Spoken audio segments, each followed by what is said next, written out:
Ассаламу алейкум, урметли телесерчилер, хаберлер вақты студияда мен Алиме Кайбулаева чалышан вешімдікі саатқа бойле малюмат. Қырым сайлавларға азыр меркези сайлав комиссиясы кечірілежек сайлавлар үшін нешір етілген бюллетенлеріні алды. Бүгін Саба Курман районында 4 араба иштирагынен нақлие yol қазасы yüz берді. Девле Думаме бұсы Руслан Балбек, Курцы ве Марина қасабаларындaki меселлеріні огренді. Бүгін Саба Курман районында 4 араба иштирагынен нақлие yol қазасы олып кечті. Оз көзінен көргенлер видео ве фото ресімлерінен пайлашалар. Бұндан да ғайры файл музакерелер алып баралар. Нақлие қаза ақында ресми мәлімат да жоқ, ама чоқсы инсанлар себепні yollar тайғалақ олғанында көрелер. Қаза ерінде ГИБДД әжелі ярдым ве янгынжылар қызметлері чалышалар. Шымдықы олға мәліматларға көре 5 инсан хастаханеге йоланылды. Қырым башы иш ве иштимай қорув Назир Муавины Лариса Францишканы иштен бошатты. Лариса Юрьевна шахси тешебюсы иле вазифесінден кетті. Бұақта кемет ресми сайтында ерлештірілген Сергей Аксеновның эмірінде айтыла. Хатырлатамыз, Қырымда Назир Муавины вазифесіні Лариса Францишка 2014 сенесінден башлап эдайтты. О Жумхуриетке Томск шәрінден келді. Қырымның меркези сайлав комиссиясы март 18 күні кечірілежек сайлавлар үшін нешір етілген бюллетенлеріні алдылар. Бюллетенлерінің беруі Таврида басмаханесінде олып кечті. Сайлавларға же 2 аптадан аз вақыт қалды. Сайлав комиссиясы қоветлешу режимінде çalışмақта. Епсі азыр бланкаларны территориаль комиссияларына йолажаклар. Тәфсилатлар Илья Султания Ситакаева. Сейчас мы начинаем работу по приему соответствующих документов. Сайлав комиссиясының хадимлері басылған бюллетенлерні тешкірелер, олар диққатнен епсі бланкларны бақып чыққалар. Ер бір пачкада 1000 дәнен кәғыт. Бұндан сон бюллетенлерні ярымаданын шәрлеріне ве районларына йолладжаклар. В соответствии с постановлением Центральной избирательной комиссии от 25 октября 2017 года было изготовлено 1 483 349 избирательных бюллетеней для голосования на выборах президента Российской Федерации. Бюллетенлер екі чешетте оладжаклар. Біріншісі сайлавлар үшін әддей ве мақсус автоматик комплекс койыпте ішлеп чықарылған бланклар. Март 18-інде бөліклерде 57 бөле тәртібат çalışacak. На территории города Симферополя, Ялта, Алушта и Нижнегорский район. Вот именно на них будет использоваться 57 каибов, комплексов обработки избирательных бюллетеней. Бузук япылған бланкларда түшелер. Оларның сайысы 18 000. Сайлав комиссиясы хадимлерінің ве мұхберлерінің көзлерінің янында олар yok олынды.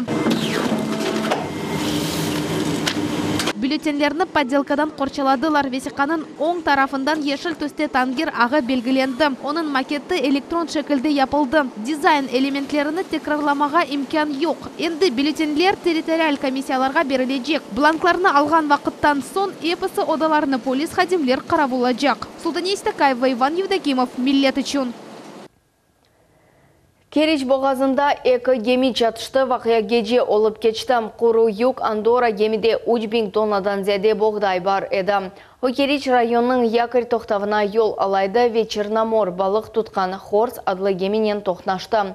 Зарар көргенлер yok, шымды вақияның себеплері огренілі. Бүгін Саба Керечте янгын yüz берді. Мескен евнің 4-ші қатындаки квартира янды. Янгын башланғанда ев сәкіні Николай Сизаненко юхлай еді. Озу атешні сондырып оламады. Құртаржылар янгыны сондырдылер, ама оның ерінде яшайш үшін бір шей қалмады.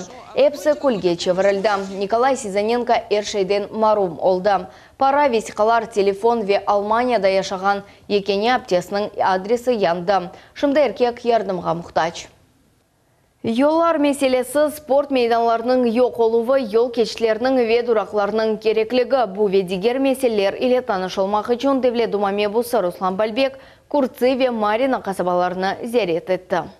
Все вместе приложили усилия для того, чтобы наши дети, как в цивилизованной стране, да, шли чистые, аккуратные, приходя в школу, им не делали замечаний. Ахмет Житаки Беспалова сохагындаки калдырым энди 30 йылда бу ерден юрмеге энди кыйын. Шерлилер үчүн ат таманялар кебі, терек тамырлары, бетон кысымлары, чамур ве чукурлар. Яханаклардан сон исе ат бу ер гольчиклерге чеверле. Инсанлар өз күчлеринен юлахны куручылык мальземелеринин калымтылары иле сепелер. Эркез деныштырмек үчүн озунен аякап ташый, ама бу васталарда чокка етмей. Единственная, так сказать, артерия, которая вдоль дороги тянется, она в состоянии невозможном для того, чтобы дети прошли. Мало того, что не просто грязь, а здесь уже человек может даже, растянувшись, упав, как бы поранив там, и переломать себе ноги и все что угодно. То есть то, что здесь происходит, эти стеки, грязь страшная, перекопанная весь тротуар, он не дает возможности нашим детям прийти, перейти дороги, пройти до школы и обратно. Калдырымның ярамай алыны Русия Федерациясы Девлет Думасының мебусы Руслан Бальбекде шахсен тешкырды. Я думаю, сегодня мы еще со Сметным Методичем сядем, определимся, то есть все как бы ресурсы соберем и сможем сказать, когда мы выходим сюда, на участок. Хорошо? Постараемся. Да, что наши дети вот в таком состоянии. Как сделаем, мы с вами пройдемся, как показатель того, что это... Да, оденем каблучки. Да, проверим. Замшевую обувь. Проверим, остается ли без прилипания грязи обувь чистая или нет. Бу yolaqtan kıynalıp geçken son yolunu geçmege de haflı Bespalova yolu daim yüklü. Bu yerlerde fura ve kamazlar yürüyorlar. Tikenişten tuşkende bazıları maşinalarını toktatmaylar. İnsanlar yolunu korkup geçmege mecburlar. Esas ana babalar öz balları için kasvetlenirler. Onun için bu yol çaprazında karşılaylar. Sakinler bu yolda piyade geçiti yerleştirmege müracaat ettiler. То есть по пешеходному переходу, по остановкам. Ну и, соответственно, тогда и появится у Сметова Методича возможность уже... Пешеходный переход, вопросов нет. Обустройство тротуара тоже вопросов нет. Никаких проблем. Вот что касается остановки, вот это я, скорее всего, вам гарантию дам. На протяженности определенного участка дороги есть норматив от остановки до остановки. Через каждые 100 метров остановку по нормативу никто не пропустит. Да bir mesele Marina kasabasında eki merkezi sokak yol kuruculuğunda muhtaç. Yağmurlu havada ne cayaf ne de arabada geçmege mümkün. Bundan gayrı yerli sakinler felçeri banay noktasını kurmağa müracaat ettiler. Yakın arada hastahane ve tibi noktalar yok. Hastahanege ayrılgan toprak ise kanunsuz masraf edilgen. 3 участка на территории соцкульбыта каким-то чудесным образом оказались в частной собственности. Поэтому я обращусь в прокуратуру. У нас есть прецеденты аналогичные в Ахмечете, на фонтанах, где нам удалось благодаря прокуратуре и согласованных действий администрации города Симферополя восстановить статус-кво. Курцы микрорайонында да sakinler öz problemlerini seslendirdiler. Yol meselesi mında da kergan. Oyun ve sport meydanları yok. Был сделан проектно-сметная документация на капитальный ремонт улицы Фруктовая, которая уже вошла в план финансирования на этот год. 10 миллионов рублей выделяет Комитет дорожного хозяйства с резервного фонда президента. У нас ряд объектов, в том числе и село Украинка. Я думаю, что это вот то, о чем люди давно мечтали. Все жители, вне зависимости от национальности, все жители Украинки, это прямая дорога на центральную усадьбу через, на Перово, через Залесье. Потому что сейчас люди вынуждены даже за элементарной справкой о составе семьи ехать через город, вокруг, это очень неудобно, и это продолжалось, все 25 лет, скажем так. И мы этот проект, я вот могу сейчас официально заявить, до конца года этого 2018 реализуем. Мектеплерде ерле olmağana ақта да суал тура. Бүгін bu binada tek 200 bala okumasına imkan var. Мектеп donatılmağa evvel ise bu yerde at ahırı olgan edi. Силами там родителей, силами там района восстановили, подшаманили, подкрасили, как говорится. Дети учатся, но здесь учатся 200 с лишним человек детей. А у нас здесь с года до 15 лет 400 с лишним. Не считая вот эти дачи. У нас здесь вокруг 8 дач, где в даче в основном живут наши крымские татары. İş ziyaretin neticesinde episi sualler nezaretke alındı ve yakın vakitte onların çözülüp yolları tapılacak. Aslan Abibulayev, Ayşe Şulakova, Dmitri Nizavoy, Millet için. Топонимика милли мектеплерінің ачылуы yollar тамирленмесі ведигер меселлер. Жанкой шәрінің сәкелері акимет векілерінен көріштілер. Ачық субет 3 saat devam etті. Bu şehirde yolları alıp bek yaramay. Özünüz de görgendirsiniz. Böyle bir güzel bir şehir, lakin yolları bek yaramaydır. Buna bugün yılıştık, bu özün ana vatanına yüreği yanğan insanlar bugün geldi bu toplaşıda. Çok severler verdiler, biz de tırıştık o severlerge cevap vermege. Men bilesem böyle konuşmalar çok şey olsa yaxşı bolardı. Gelecek saylavlarını de muzakere ettiler. Bir gраждан için bu mesuliyetli adam Kırım sakilerine martның 18'i ayrı bir kun. Kırım Rusya ile birleşkenine 4 yıl ola ve Kırımla Rusya Federatsiya prezidentini ilkide saylayacaklar. Elbette herkeste sual doğan apayıq biz bu seçimlerde. Biz aytamız seçimler mutlaqdan milletimiz iştirak edecek. Çünkü bu bizim devletimiz, biz bunda yaşayımız. Eğer de biz bunda yaşasak da bir yerde koşulmazsak nasıl olağı? Başka devletlerde bakınız, her yerde seçimlerde herkes iştirak ediyor. Onun için geliniz seçimlerde iştirak etiniz. Kimge isteseniz ona arayı veriniz. Kırımlı Rusya'nın liderleri sırasında lideri Россия adlı umum Rusya dereceler yarışında 2000'den ziyade arizalar kabul edildi. Onlar hepsi devletimizin çeşit köşelerinden yarım finalga kadar 2,5 bin insan barıp yetti. Onlarның 17'si Kırım sakini. Finalga kadar ise vatandaşımız Aleksandra Savelyeva yetti. Kırım vice-naziri Vitaliy Nakhlupin finalcı ve yarım finalcılar ile görüştü. İstidatlı idarecilerge Cumhuriyet başı adından fahri mektuplar taqdim etildi. Ребята горят глаза, в общем-то, они себя проверили, доказали прежде всего сами себе, что способны выступать в самых лучших конкурсах. Посмотрели, так сказать, на своих коллег-соседей. Самое главное, что приехали с уверенностью, мы не хуже, а по многим направлениям мы лучше. Лидеры России bu idarecilerge buyu kariyeraga yol devlet için ise en güzellerini seçip kadr rezervini doldurmaktır. Galibe kazanganlar tahsil almak için 1 milyon ruble elde ettiler. En önemlisi ise ustazlar ile çalışmaya imkan. Bu devlet müesseselerinin hakimiyet azaları ve muvaffakiyetli iş adamlar.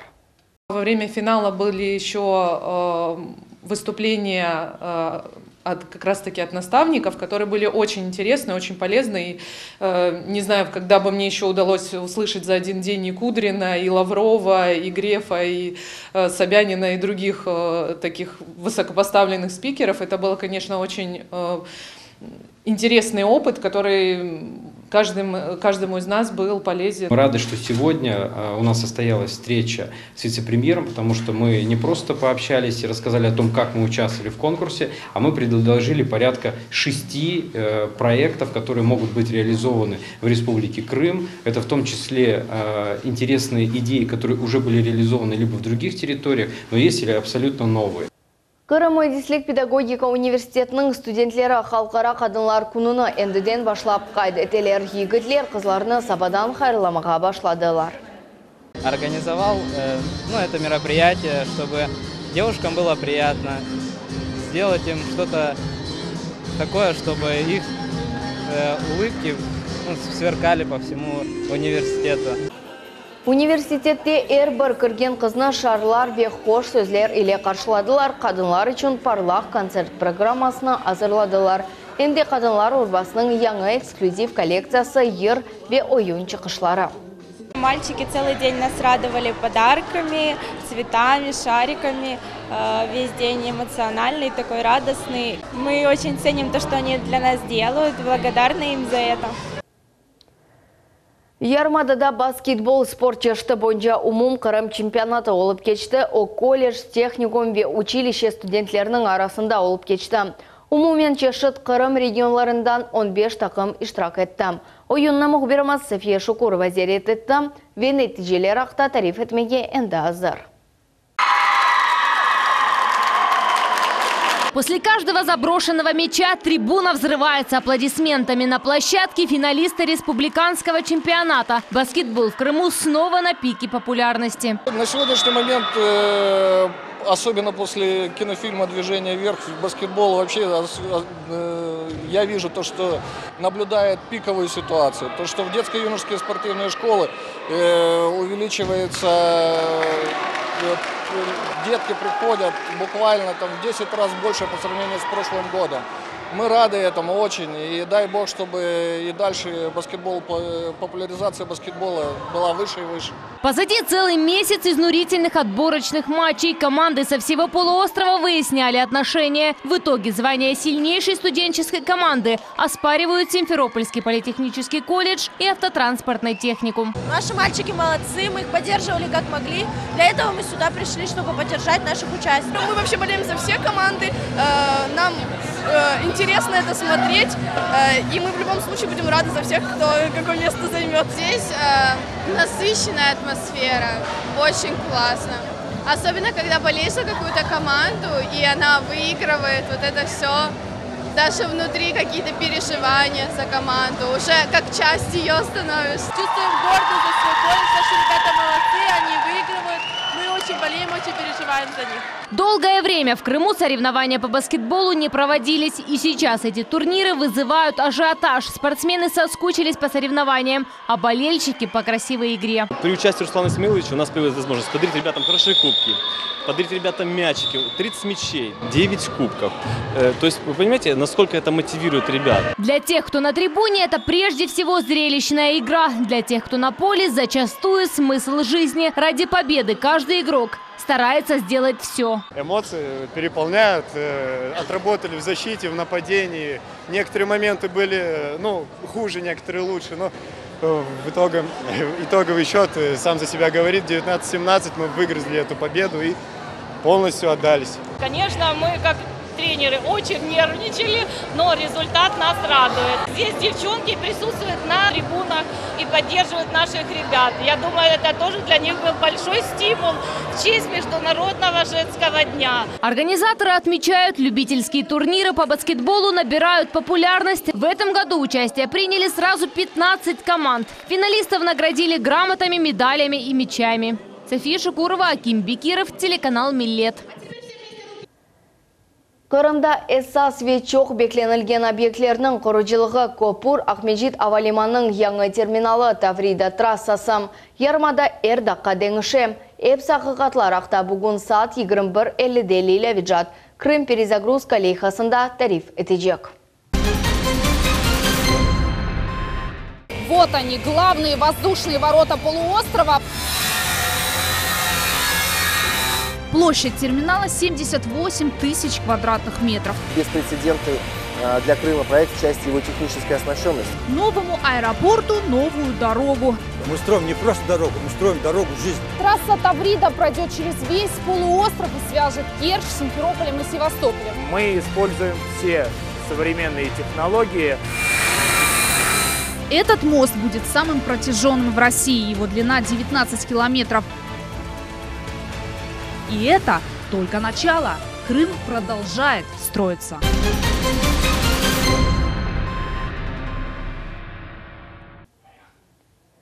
Шымдылық бұл эпсі мәлімат саат 21:30-да есе келечек хаберлер информацион программасынан Нариман Тарсинова иле қачырманыз. Көршмек үзіре сақлықен қалыңыз.